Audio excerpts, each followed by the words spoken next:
Good morning, everybody. All of you, anyone unmute yourself and tell me, are you able to see the screen and audible? Yes, Anyone? sir. Okay. Uh, shall I start? Say, in the module 4, the very first question is measurement. So, what is the measurement? Measurement is nothing but the comparison of unknown magnitude with the known standard magnitude. For that, a good example is measurement of length of the workpiece. How do you measure? Just using the steel scale or the steel tape or any measuring length measuring instrument. So the result of the measurement is direct. It is in millimeter or centimeter or meter. So that is measurement. So that is unknown magnitude. The length of the workpiece is the unknown, and you are comparing the length of the workpiece with the standard one is the measurement procedure. So that is the measurement. Next is the signs of significance or aims of measurement. So this is nothing but the every field, say, right from pin to satellite. So every field you need the measurement, whether it may be pressure measurement, whether it may be temperature measurement, or any type of measurement, right from pin to satellite. So the measurement is nothing but the change of the the change of system that may be physical, electrical, mechanical, optical, and chemical quantities. From that, you can measure the temperature, pressure, and many more quantities.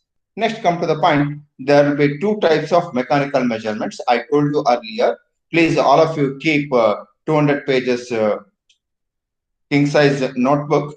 So almost all the question paper, you have a question on mechanical measurement. This is nothing but the measurement. How do you carry out the measurement? For this, a good example is, so the first, the mechanical measurement is classified into two. One is mechanics type of measurement. Other one is power type of measurement. The mechanics type of measurement means in the measuring system, you have a mechanism. From that, you have to measure the system. That is mechanics type of measurement. For that, good example, all of you gone to the vegetable shop, grocery shop. There, the beam balance.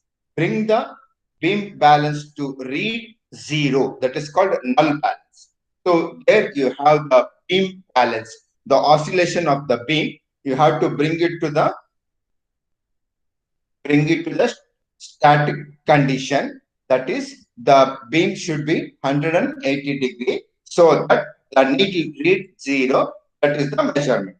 So here you have the mechanism of beam balance. So that is nothing but mechanics type of measurement. Next, come to the point, power type of measurement. For this, good example is steam power plant, or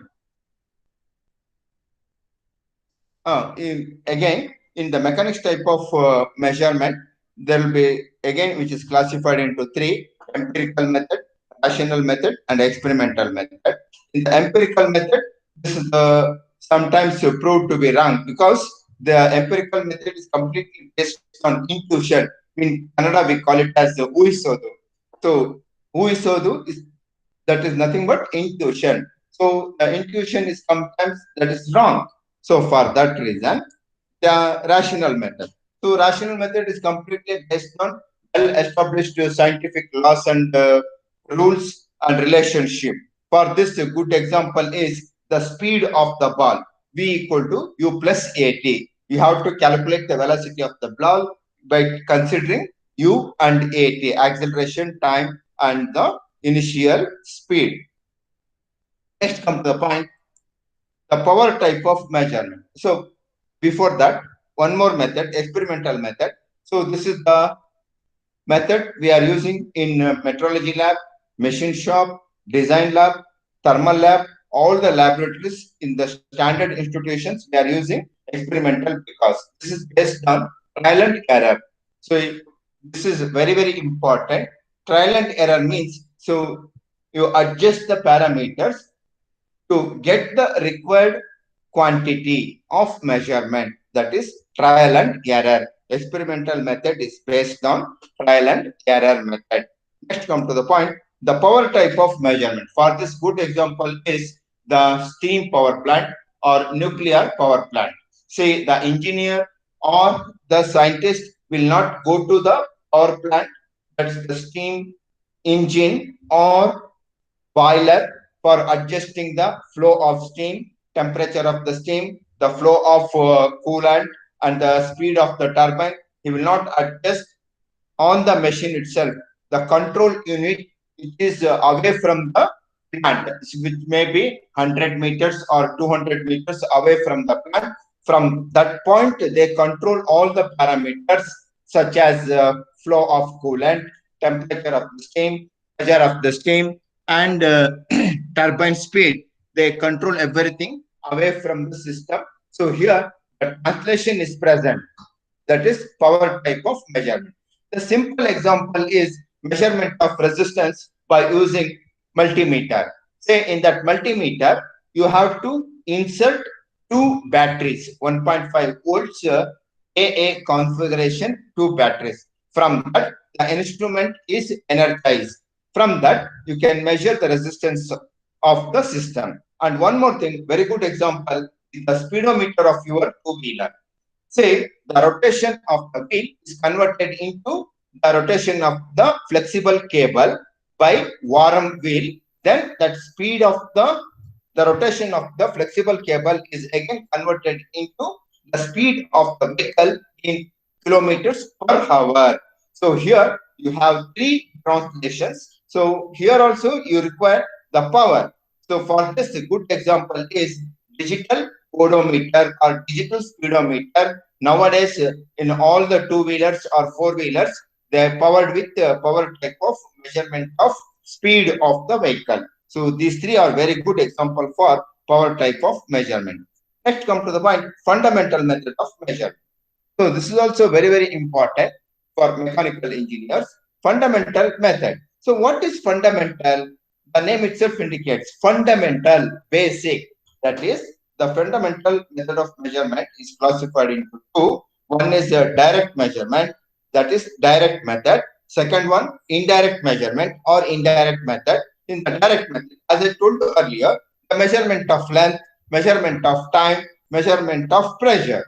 So in the direct result, you will get the answer directly. So that is the measurement of length of the component by using steel scale.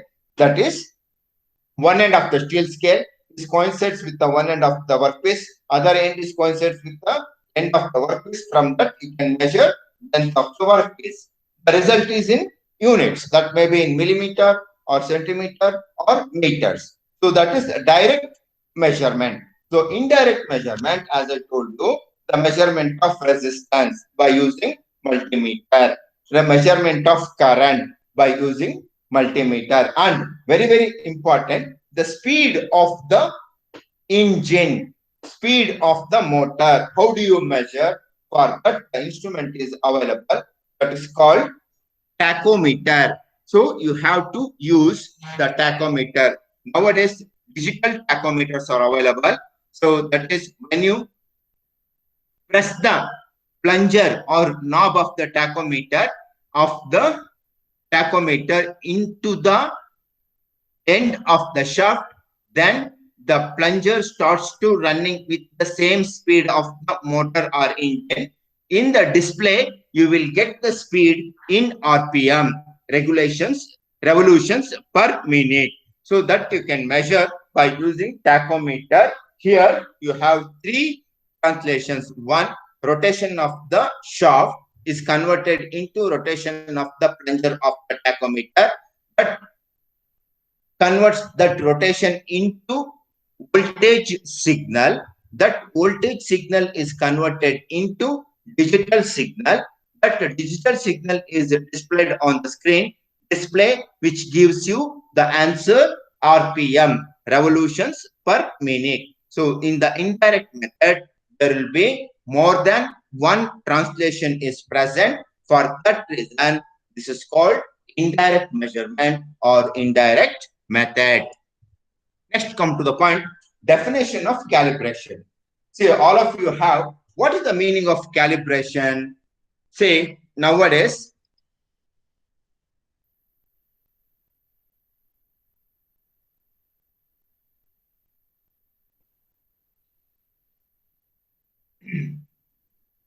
say, any company or any shop or petrol bunk or any industry which are dealing with the public, they are giving the products in terms of kgs, in terms of tons, in terms of liters, or in terms of volume.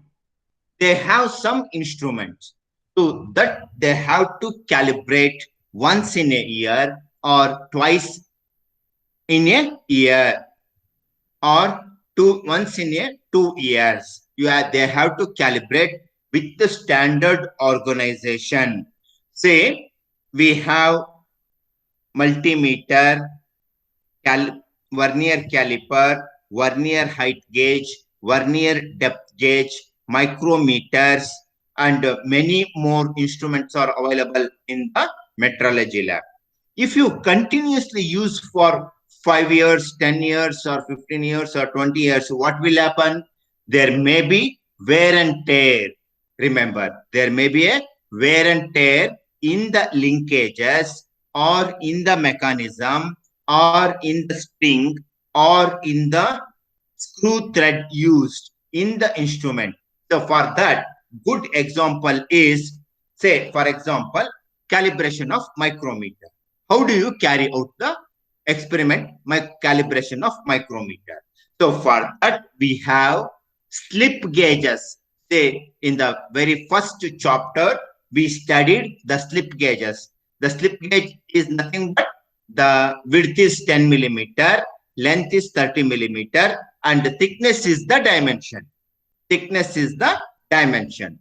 So you can use the end standard of slip gauges for calibration of micrometer. So how do you calibrate? Say for that, first fix the range. Say you have a micrometer of range 0 to 10. That is nothing but 0 to 10 millimeter. So you have to calibrate. First, take the 1 millimeter slip gauge, place the slip gauge in between two anvils of the micrometer and turn the thimble. When you listen the crackling sound, then you understand that both the anvils make the point contact with the slip gauge, and that is the measurement. How do you carry out the measurement? First, see the main scale division plus multiplied by the least count of the instrument and the coinciding vernier scale division. That will give you a reading. That is, for 1 millimeter, you may have 0.09999 or 1.001.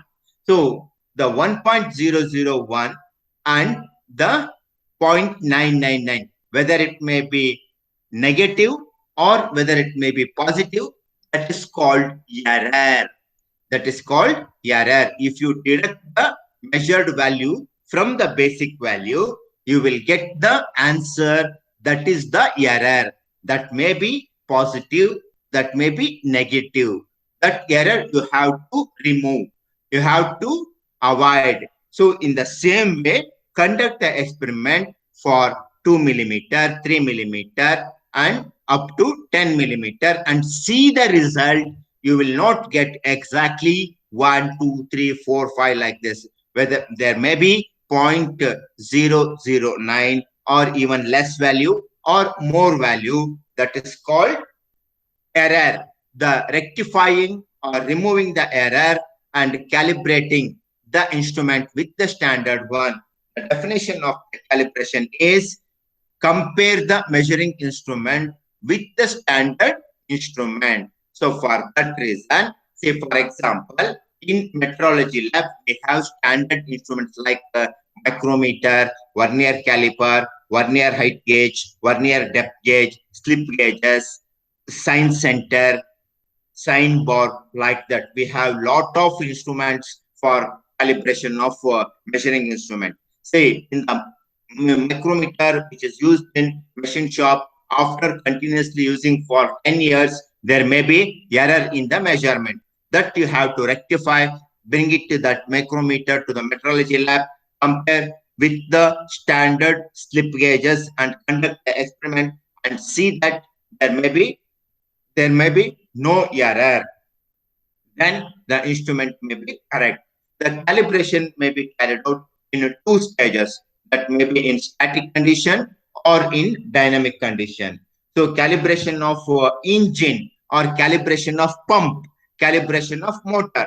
So if you provide the electric current to the motor, it starts to run. So that is dynamic calibration.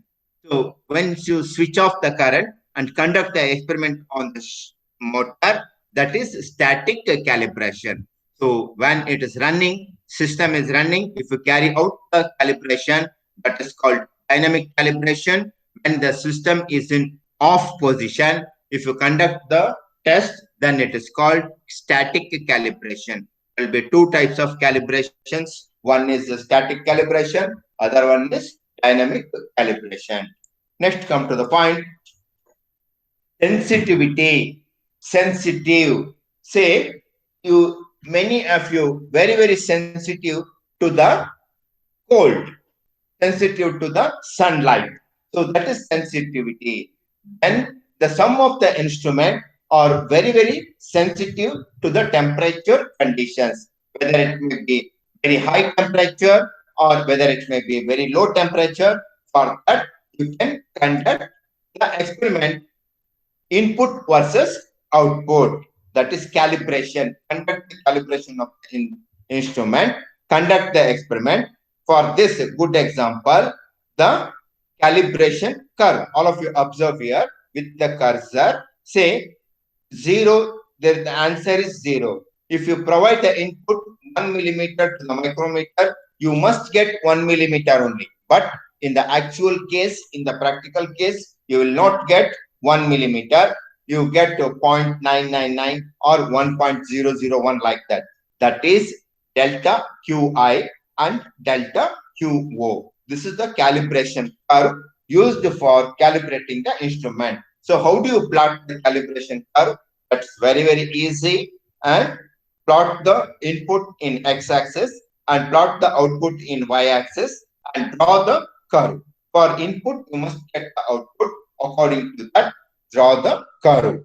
So you may have the curve straight line slope like this, 0 or the values observed here. There may be variations in the result. You can conduct the experiment, provide the input to the system, see that the output.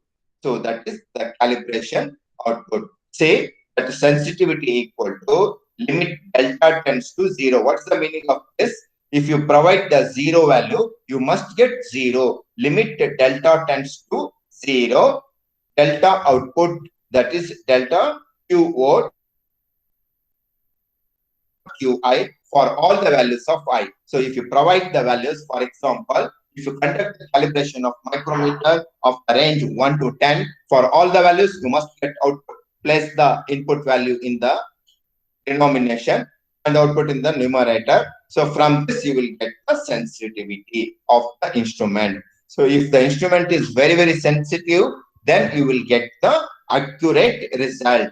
The sensitivity can be defined by using limit delta tends to delta QO divided by delta QI equal to dQO divided by dQI. If you substitute the values in this equation, you will get the sensitivity. So sensitivity is very important for mechanical engineers, because the instrument is sensitive, you will get the accurate result.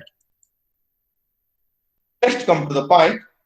For this very good example, take SAE oil. All of you seen engine oil. SAE 40 engine oil in the beaker, and measure the temperature of the oil by using thermometer. how much temperature you have in the thermometer. Say for example, maybe 30 degrees. Measure the temperature of the oil that is in the beaker morning 10 o'clock, 11 o'clock, 12 o'clock, 1 o'clock, 2 o'clock, 3 o'clock, and 4 o'clock. And see the result. Morning 10 o'clock, you have 30 degree, 11 o'clock, 30 degree, 12 o'clock, you have 31 degree, 1 o'clock, you have 31 degree, 2 o'clock, you have 32 degree, 3 o'clock, you have 33 degree, 4 o'clock, you have 33 degree, and 5 o'clock, you have again 30 degree. The variation in the result of the measurement, that is called repeatability.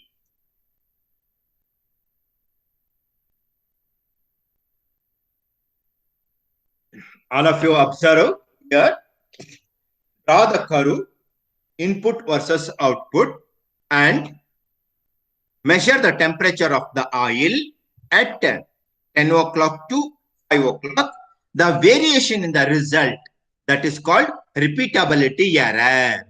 The system is same, instrument is same, and the condition is same. But the temperature variation in the environment, that changes the result.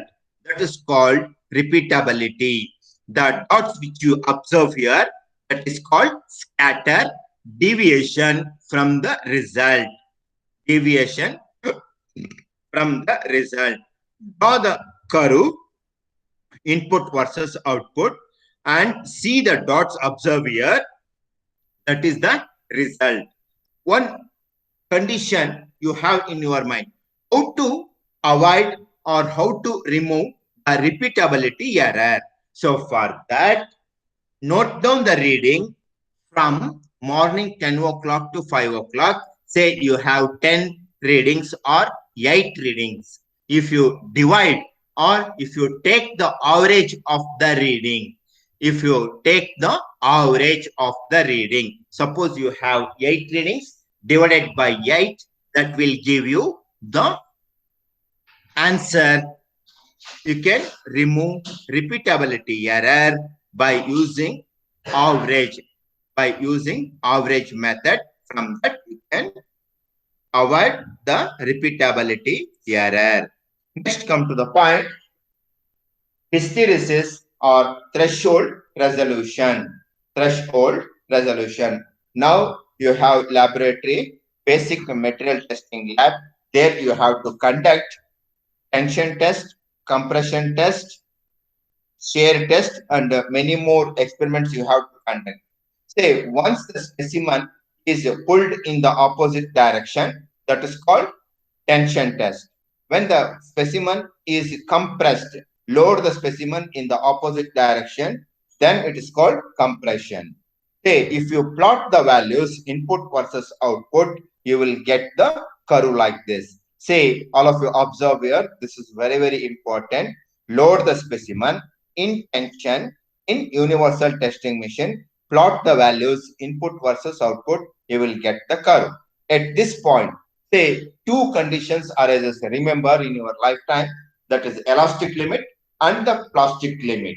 The elastic limit means within the elastic limit, if you remove the load, the atoms come back to its normal equilibrium position, so that you will not observe any deformation or any changes in the shape and size.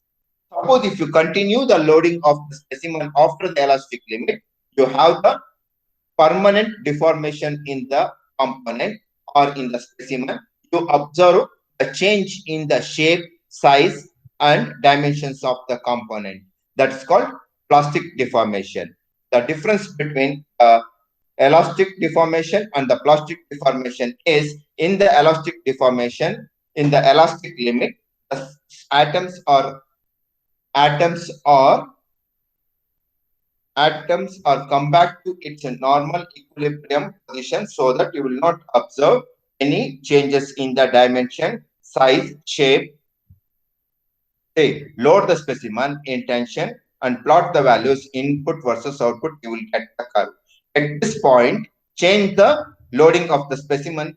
Instead of tension, load the specimen in compression. Then you will get the curve like this. Then stop at this point within the elastic limit. Again, load the specimen in tension.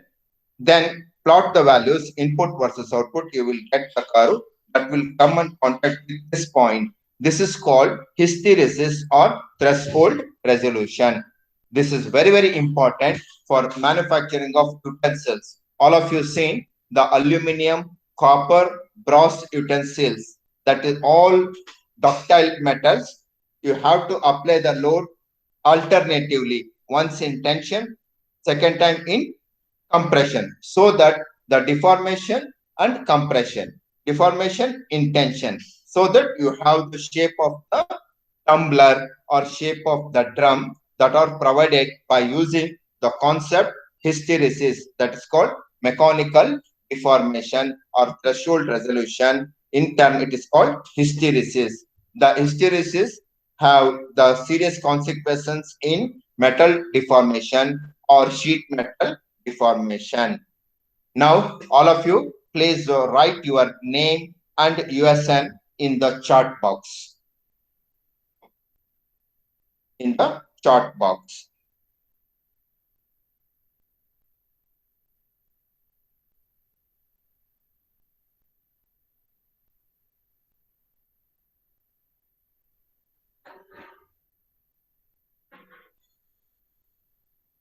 All of you, write your name and USN in the chat box. Next comes the point, accuracy. Accuracy can be measured with the two system. One is full scale and other one is measured value. Accuracy equal to maximum error, that is V tau maximum minus VA. V tau is the maximum reading and minus the actual reading, that will give you the accuracy. That is nothing but the full scale reading and the actual reading. You can define by using percent accuracy based on reading.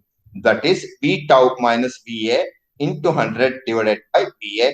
That will give you a percent accuracy. Next one is full scale.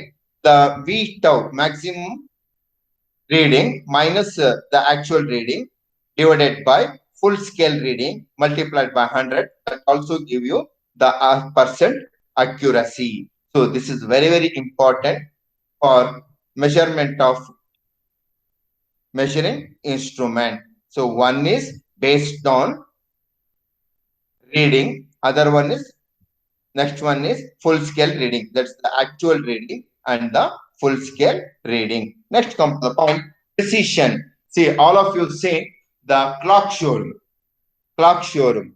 So in that, all the clocks are not running, but a few clocks are running.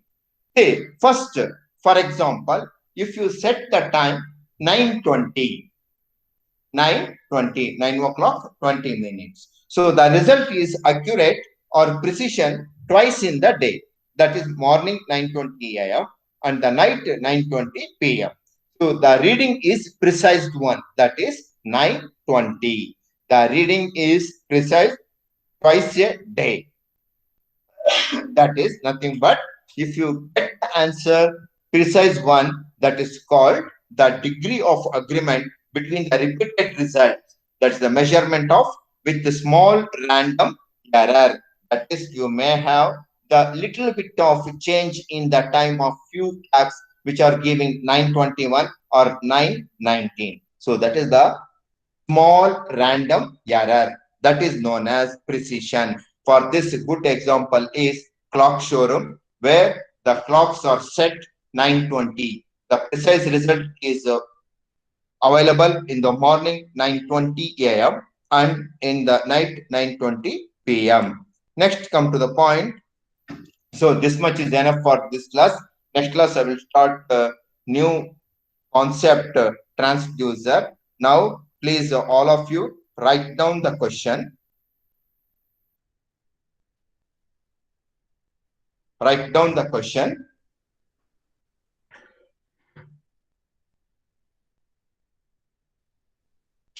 Explain briefly Explain briefly the following.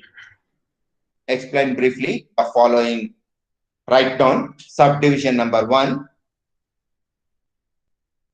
Subdivision number 1, calibration. Subdivision number 2, sensitivity. Subdivision number 2, sensitivity. Subdivision number 3, repeatability. Subdivision number 3, repeatability. Subdivision number 4, hysteresis. Subdivision number 4, hysteresis. In bracket, write down threshold resolution. In bracket, write down threshold resolution. Next, subdivision number 5. Subdivision number 5, accuracy. Subdivision number 5, accuracy.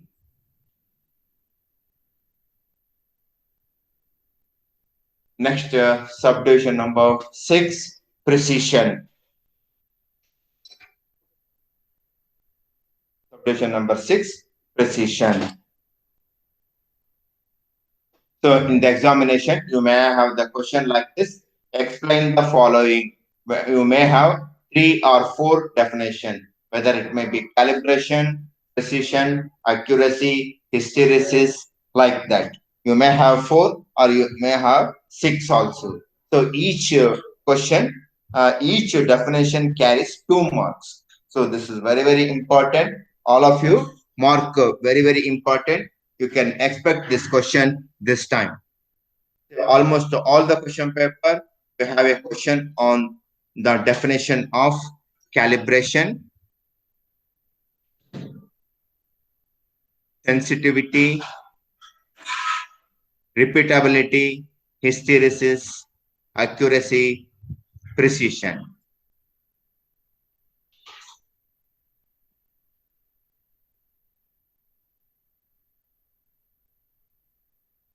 Now, I stop at this stage and I will continue in the next class.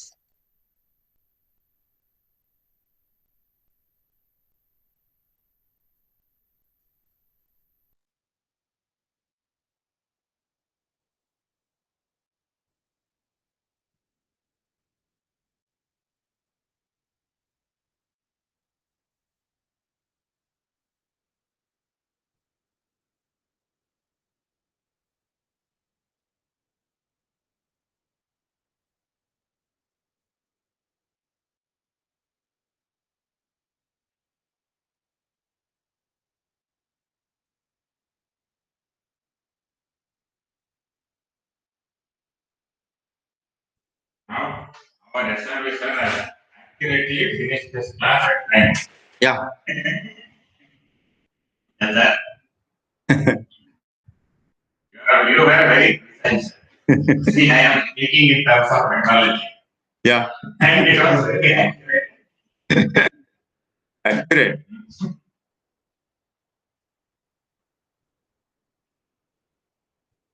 ನನಗೆ ಅರ್ಥ